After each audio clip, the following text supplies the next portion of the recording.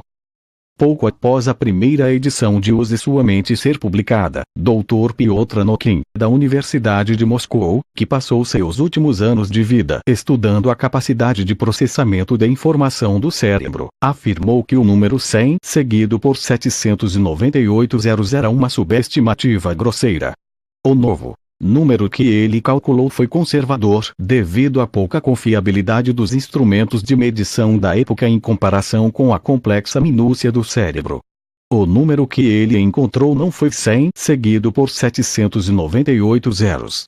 Dr. Anokin disse: a capacidade do cérebro de desenvolver padrões, ou os graus de liberdade dentro do cérebro, é tão grande que escrever um número poderia precisar de uma linha de caracteres normais manuscritos, com um comprimento maior que 10,5 milhões de quilômetros. Com um número tão grande de possibilidades, o cérebro é um teclado no qual centenas de milhares de possibilidades de diferentes melodias, comportamentos ou inteligência podem ser tocadas. Nunca existiu homem algum que tenha sequer chegado perto de usar todo o cérebro. Não observamos nenhuma limitação no poder do cérebro, ele é ilimitado. Use Sua Mente foi escrito para lhe ajudar a tocar seu infinito teclado mental.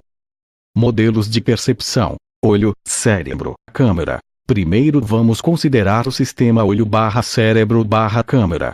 Recentemente, há cerca de 60 anos, a câmera nos dava um modelo para a percepção e imagem mental, as lentes da câmera correspondendo ao olho e o filme fotográfico, ao cérebro. Essa concepção foi mantida por algum tempo, mas era inadequada. Você pode confirmar essa inadequação com os seguintes exercícios. Como normalmente fazemos enquanto divagamos, feche os olhos e imagine seu objeto favorito. Quando registrar claramente a imagem em seu olho interno, faça as seguintes atividades. Rotacione-o à sua frente. Olhe por cima dele. Olhe por baixo dele. Mude a cor pelo menos 3 vezes. Mova-o para que você possa vê-lo à distância. Traga-o novamente para perto. Faça-o ficar muito grande. Faça-o ficar pequeno. Mude totalmente a forma dele. Faça-o desaparecer. Traga-o de volta. Essas atividades podem ser feitas sem muita dificuldade. Contudo, os aparatos e o maquinário de uma câmera não poderiam sequer começar a fazê-las. O holograma como modelo de cérebro. Evoluções em tecnologias mais refinadas felizmente nos deram uma analogia bem melhor que a da câmera. O holograma. Para criar um holograma, uma luz especialmente intensa, ou laser, é dividida em 2 partes. Metade dos raios é direcionada para a placa, enquanto a outra metade é jogada para fora da imagem, então, redirecionada para aquela primeira metade de raios. A placa holográfica especial grava os milhões de fragmentos em que os raios se despedaçam quando colidem. Quando essa placa é colocada na frente dos raios lasers dispostos em ângulos especiais, a imagem original é recriada. Surpreendentemente, não é recriada uma figura plana na placa, mas perfeitamente duplicada como um objeto fantasma tridimensional, flutuando no espaço. Se olharmos o objeto de cima, de baixo ou de lado, ele é visto exatamente como seria visto o objeto original. Ainda mais surpreendente, se a placa holográfica original for rotacionada a 90, mais 90 imagens podem ser gravadas na mesma placa sem interferir umas nas outras. Para acrescentar ainda mais a natureza extraordinária dessa nova tecnologia, se pegarmos a placa e a quebrarmos em cacos, cada partícula irá, quando colocada em frente a lasers especialmente direcionados, produzir a imagem tridimensional. O holograma, então, é um modelo muito mais adequado que a câmera para ilustrar o funcionamento do cérebro. Isso começa a nos dar uma ideia de quão complexo é esse órgão que carregamos em nossas cabeças. Contudo, mesmo essa tecnologia refinada, fica muito aquém das capacidades singulares do cérebro. O holograma com certeza se aproxima mais da natureza tridimensional de nossa imaginação, mas sua capacidade de armazenamento é pífia se comparada às milhões de imagens que podem aparecer aleatoriamente em um breve momento no nosso cérebro. O holograma também é estático, não pode cumprir nenhum dos exercícios direcionais como os descritos anteriormente, e que seu cérebro considera tão fáceis. Para realizá-los, ainda precisaria do mais inimaginável e complexo maquinário. Mesmo que um holograma conseguisse fazer isso tudo, ele não conseguiria fazer o que sua mente faz, ver a si mesmo, com os olhos fechados, realizando tarefas.